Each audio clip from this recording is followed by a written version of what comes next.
They say you never really know someone until you see them at their worst. But what happens when that someone is yourself? When you're forced to look in the mirror and face the person you've become? My name is Sarah Mitchell, and this is the story of the worst and perhaps the most important 48 hours of my life. It's the story of how one phone call changed everything I thought I knew about love, family, and forgiveness. You see, sometimes life doesn't give you the luxury of being ready. Sometimes it forces your hand when you're least prepared to play. And sometimes the people we've spent years running from are the very ones we need to run toward. 5 years. 5 years since I'd heard his voice. 5 years since I walked out of that house and promised myself I'd never look back. Richard Mitchell, successful businessman, pillar of the community, father of the year, to everyone except his own daughter. But when that phone rang for the third time that night, something told me I had to answer. The words I heard next would shatter my world and begin a journey that would test every fiber of my being. Was working late in my apartment, empty coffee cups scattered around. The place was neat but cold, lacking any personal touches. When my phone buzzed and showed Dad on the screen, I declined the call immediately. I hadn't heard from him in 5 years. 5 years since I walked out of that house and promised myself I'd never look back. But the phone rang again. And again, on the third ring, I answered, my voice sharp and cold. What do you want, Richard? His voice was weak, unfamiliar. Sarah ... Sweetheart ... Don't call me that. You lost that right a long time ago. There was a long pause. I could hear him breathing heavily on the other end. I'm dying, Sarah. The words hit me like a physical blow. My laptop slid off my lap as I whispered, what? The doctors. They say, I have maybe a week, 2 at most. I need to see you. The anger that had been building inside me for years erupted. A week? And you're just calling me now? What, did you run out of golf buddies to say goodbye to first? Sarah, please. I know I hurt you. I know I failed you. But I need to make this right before ... make it right. Make IT right. You can't just call me after 5 years and expect. I stopped mid-sentence, overwhelmed by the flood of emotions. Then I heard something in his voice I'd never heard before. Vulnerability. Fear. I'm scared, Sarah. I'm scared, and I don't want to die alone. I collapsed into my chair, sobbing. Through my tears, I managed to say, I can't do this, Dad. I can't ... I understand.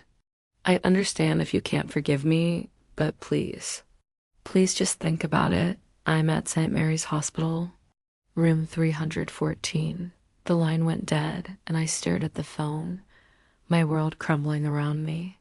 Drive home was supposed to take 3 hours. I'd made it 1,000 times as a child, always eager to get back to what I thought was safety. How wrong I was, as I drove through the night. Memories flooded back.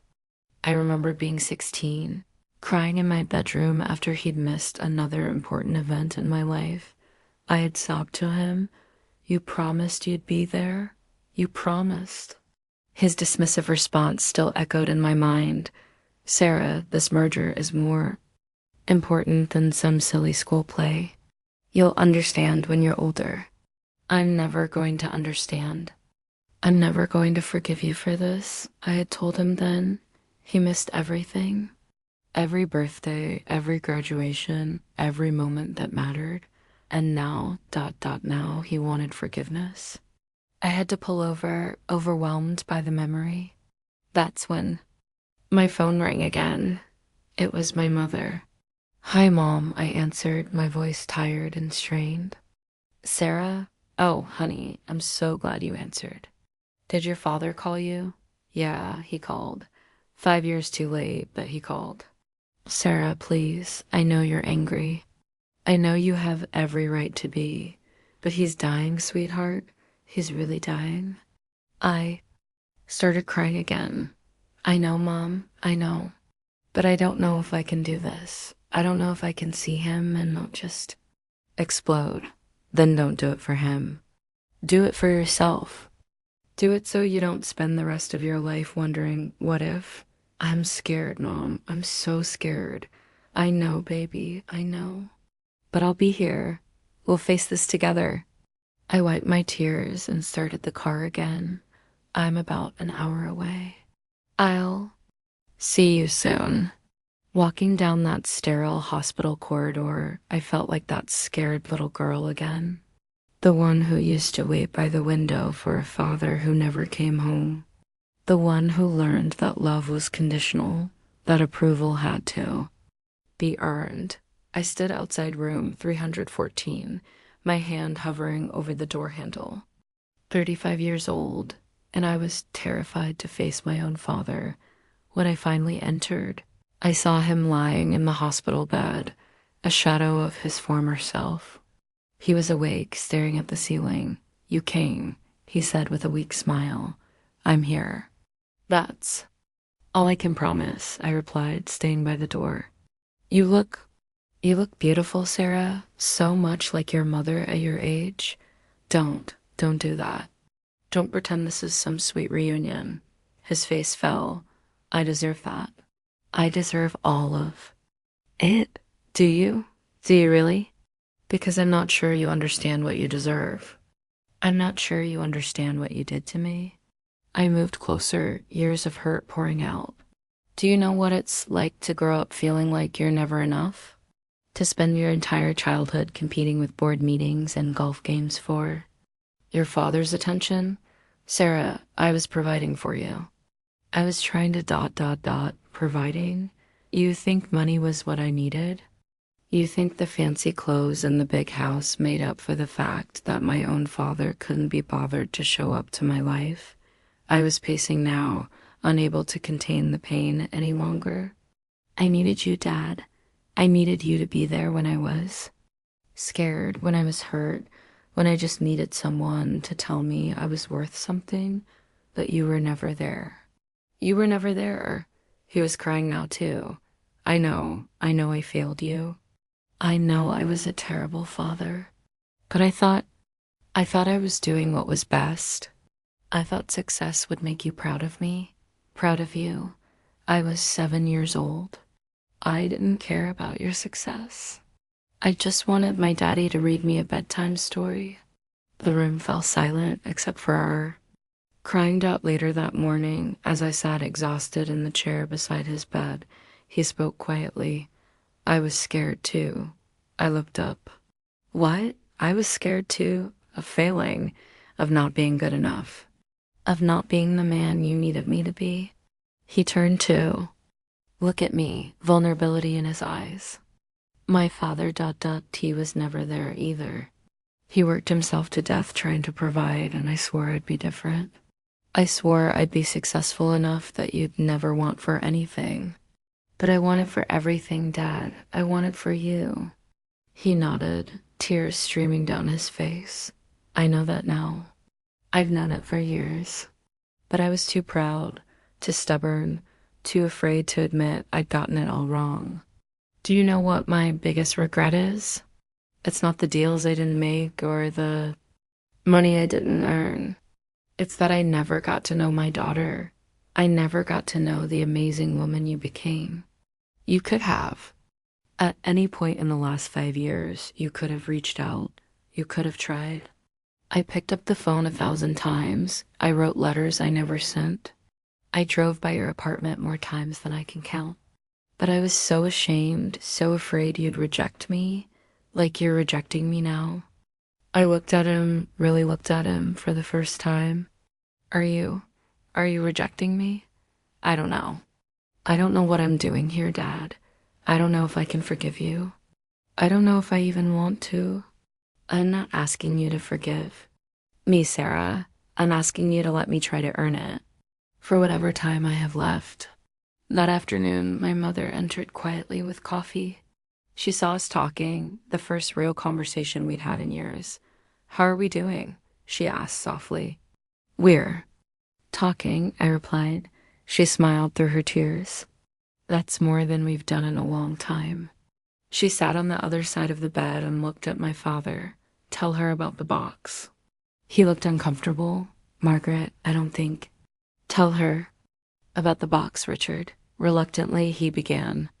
There's a box in my office, in the closet. It's full of things from your childhood.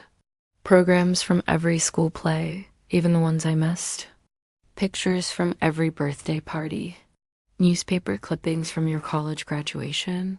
I was surprised. You kept all that? I kept everything. Every report card, every drawing you made for me, every letter you wrote when you were away. At college, I kept it all. I was stunned. But but you threw away the Mother's Day card I made you? I saw you throw it away. What? No, Sarah, I would never. My mother spoke gently. Sarah, honey, your father has never thrown away anything. You've given him. That card, it's in the box. It's always been in the box. Then why, why did I think, You were 8 years old, sweetheart. You saw him putting papers in the trash. You assumed it was your card, but it wasn't. It was never your card. I broke down completely. I've hated you for 27 years for something you didn't even do. He reached for my hand. Sarah, you had every right to hate me. Card or no card, I failed you in so many ways. Looking at our joined hands, I whispered, but maybe maybe I failed too. Maybe I was so busy looking for reasons to hate you that I missed the reasons to love you. That evening, I was sitting on the bed beside him. We were looking through photos on my phone, something we'd never done before. This was my wedding day. I wanted you there so badly, but I was too proud to ask. I drove by the church. I sat in the parking lot for an hour, trying to work up the courage to come in. You were there. I was always there, Sarah. Maybe not in the way you needed, but I was always there. I showed him another photo. This is Emma, your granddaughter. She's 3. His face lit up. She has your eyes and your mother's smile. She asks about her. Grandfather sometimes. I never knew what to tell her. Maybe maybe you could tell her about me.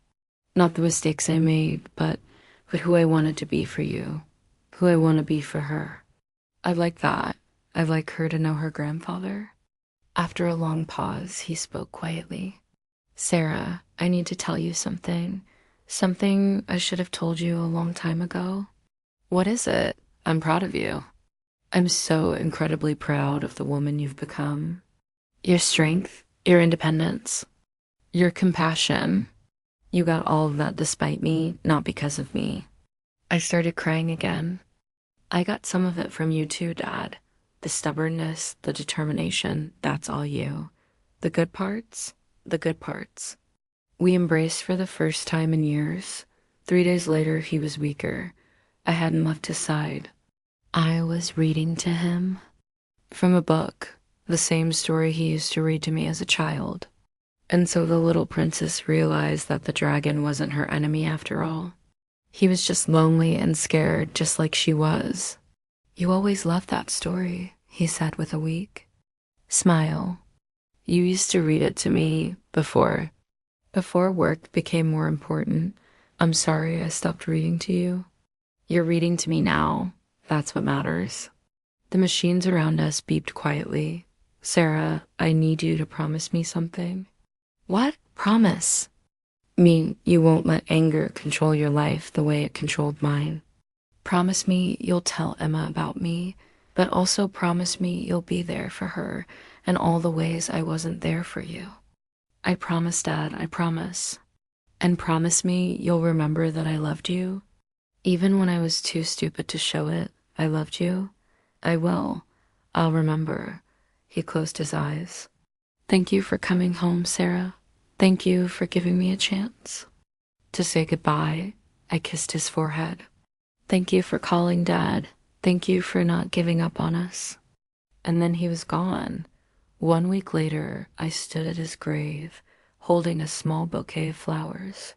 My 3-year-old daughter, Emma, stood beside me, "Mommy, why are you crying?" she asked innocently. I knelt down to her level. "I'm sad, baby, but I'm also happy." "How can you be sad and happy?" "Because I'm sad that Grandpa is gone, but I'm happy that I got to say goodbye. I'm happy that I got to tell him I love him." "Will you tell me about Grandpa?"